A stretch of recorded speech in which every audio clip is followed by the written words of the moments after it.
Hey there guys, it's Musical Pikmin, and we are back in Happy Village. Last episode we got the Franklin badge from Paula, who we also found in last episode.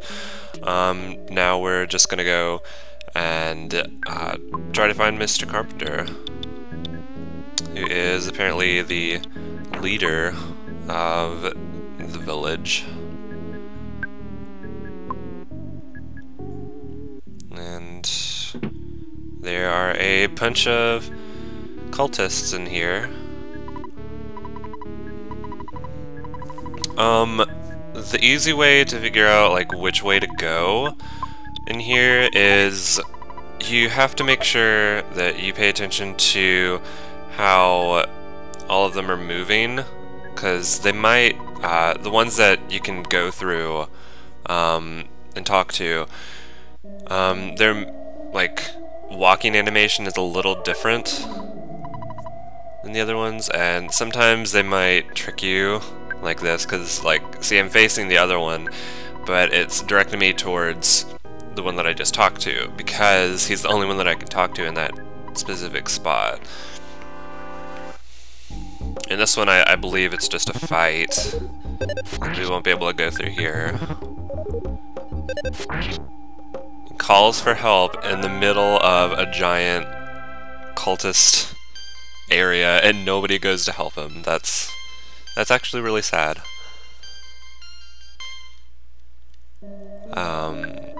Yeah, you can't really go through there.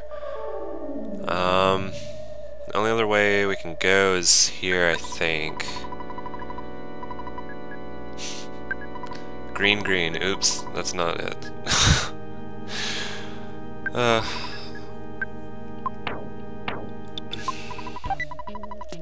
Skip sandwich, which, I don't know, might come in handy later.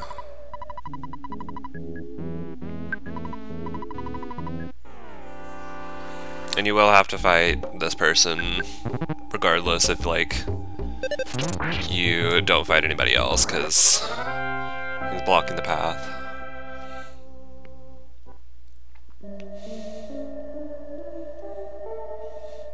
A giant circle.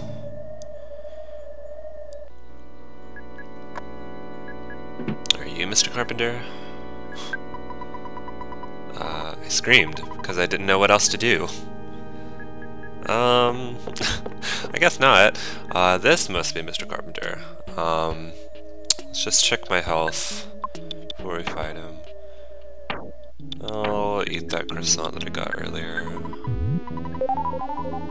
And let's talk to him.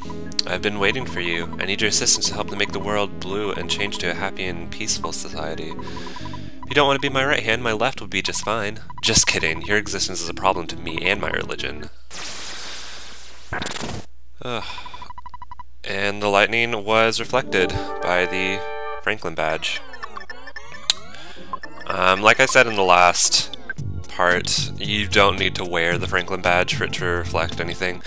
I'm just gonna start off with a Rockin' Alpha here, because I don't know. It's like a semi-boss, I guess. He can also use Life Up Alpha. But his main attack is the Crash Boom Bang attack. I think that's what it was called. And it will reflect off and then hit him, and most of the time it will kill him if you've hit him before. And he will turn into normal. The Many statue behind me. Since I got the statue, I've been doing peculiar things. Please forgive me if you can. Just want to live a normal life. I apologize to everybody. He gives us the key to where Paula is. That statue will come into play later in the story. What does this guy say? You're that boy that you went after Mr. Carpenter and and everybody's gone except for like 3 people, I think. There are only 3 people remaining. I don't want to stay. I'll get out of here. Sorry about everything. Let's be buddies. No thanks. here's Pokey. What a horrible nightmare. I somehow woke up. Ness, let's be friends again.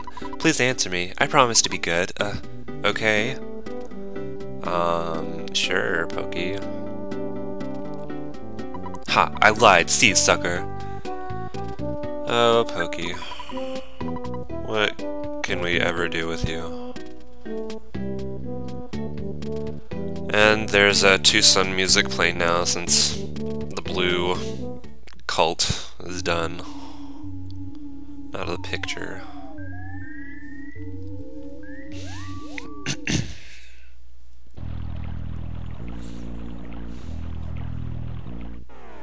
This is kind of a useless sweat, so I'm just gonna cut it, yeah.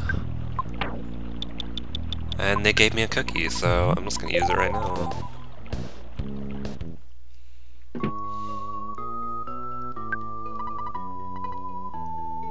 No, Paula, I'm not hurt.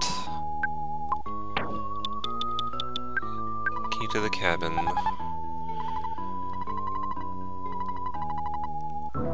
Well, yeah, you've been, like, away from home and, like, kidnapped and... like, girl. Like, you're literally just, like, what, like, 8, 9? You were kidnapped, like... Pretty sure some people would be worried about you.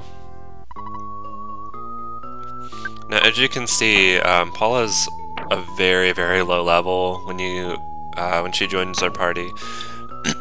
Excuse me, but, we'll have to level her up, as we go. And this guy... Okay. Pictures taken instantaneously. I'm a photographic genius if I do say so myself. Okay, get ready for an instant memory. Look at the camera. Ready, say, Fuzzy Pickles! What a great photograph. It'll always bring back the fondest of memories. And we get a backtack on crows. Okay. I'll take it.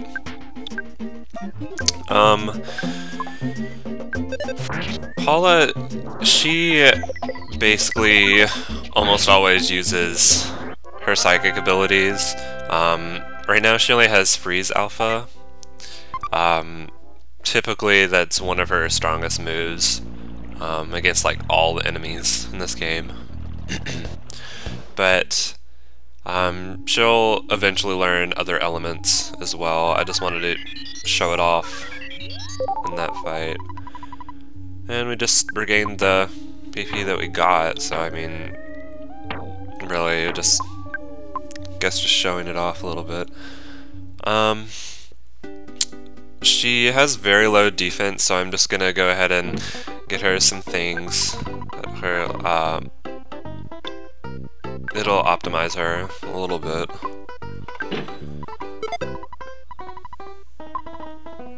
She didn't have a weapon before. Oh, and I forgot to mention, she also comes with a teddy bear, so that will come in handy in this next area that we're going to. And I didn't get enough money. That's awesome.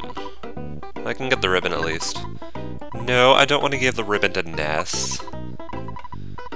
As awesome it would be for Ness to wear the ribbon, we have to give it to Paula because she's the only one that can equip it. She's already wearing a ribbon, so I mean, I don't know, double ribbon, ribbonception.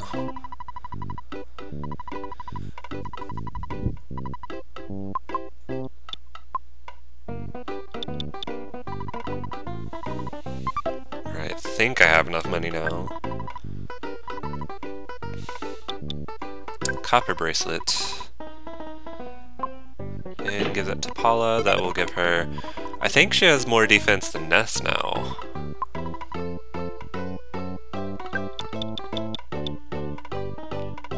I don't think I need to sell anything. Right now I'm going to call the Escargot Express.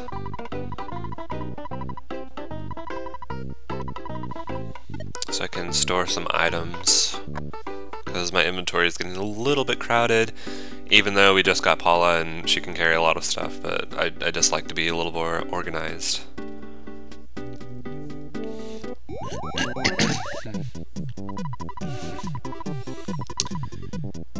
we actually can't cover the delivery charge. That's great. I'll cut this part.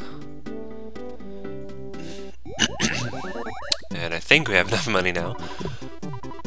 Yes, now we can cover it. I'm just going to store the broken machine and I'll hang on to the Franklin badge, hang on to everything else. I don't think we'll need the pencil eraser for a while, so I think we'll just get rid of it for now. We'll need it eventually, but just not right now. And Paula, she just has equips and disposable items, so I mean, can't really, it wouldn't be very smart to store any of that stuff. Now that that is done, what's our status right now? I think we can go to the next area, which, spoilers, is the next Sanctuary dungeon. I don't know if we talked to that person that was standing right out there last episode, but they mentioned that this area could not be painted blue or anything, and that it was a very strange area, which gave us some information, or alluded to the fact that it is the next Sanctuary dungeon, so we'll only get through like a little bit of this dungeon, even though it's pretty short since this episode's practically halfway over now. Yeah, she just grew like 4 levels because she's so underleveled. I'm definitely gonna train up before I even fight the Sanctuary boss, because I've seen a lot of LPers just go right into the boss without training up Paula enough, and then she loses out on really good experience that she could use when she's already like really behind in levels, so.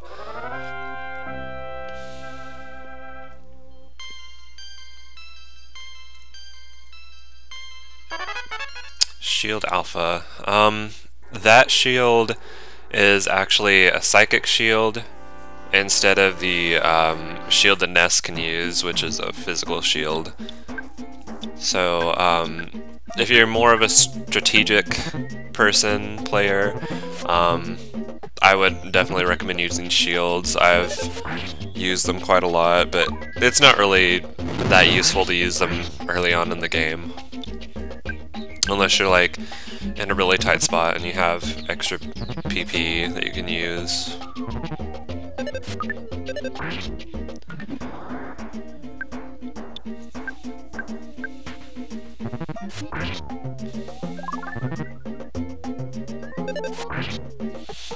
Most of these enemies in here, the Mole Plane Rough and the Mr. Baddies, they will confuse themselves, and they're not really that difficult of enemies. I mean, the Mole Plane Rough will cause a decent chunk of damage. The Mr. Baddies, not so much. Great Charm, I'll give that to Paula. Believe it does the same thing as the Travel Charm. Just has more defense, maybe. Let's check that right now, actually. Protects from paralysis and adds a bit of speed.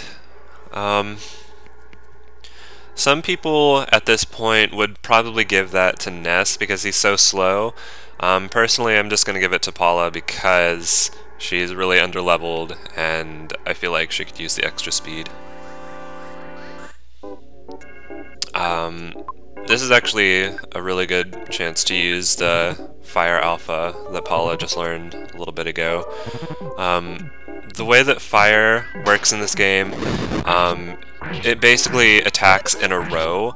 So if there's a lot of enemies on one row, you can have like 2 rows, I believe, 2 or 3. you can use the Fire Alpha on just one row, and it'll attack all of the enemies on that row. And there she just learned Thunder Alpha. It's not a bad move, it's just really inaccurate, which some people could say that it makes it bad. Certain enemies are susceptible to Thunder Alpha, or any Thunder. Eventually we'll get some upgrades that will do more Thunder attacks, but since it's just Alpha, it'll only do one, which, I don't know, it's sort of luck-based, to be perfectly honest. But it's handy in certain occasions. That present, I think it's just a food item. Pretty sure.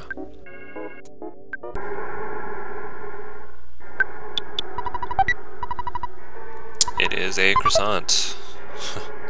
Well, there you go. Now you know. This is not terribly important, but you can go back and get it if you want. This enemy is probably the strongest enemy in this dungeon besides the boss. It's strange, but it has a chance of dropping a teddy bear, which I'm not sure if I recorded it dropping a teddy bear once, but it does have a very low chance of doing that. I'll just use Rockin' Alpha because these are some pretty strong enemies. The Fire Alpha doesn't do as much, but it spreads out the damage amongst the enemies, so pretty useful in my opinion. Take out the Mole Plane Roughs, and Mighty Bear is down. We're getting pretty close to the boss, and I'll probably show that in the next episode, but right now I'm just going to end the episode off and get this magic butterfly because I've used a lot of PSI power. But yeah, thanks for watching, guys. I'll see you in the next episode. Leave a like if you did enjoy, and subscribe if you want to watch more of this Let's Play. I'll see you in the next episode. Bye.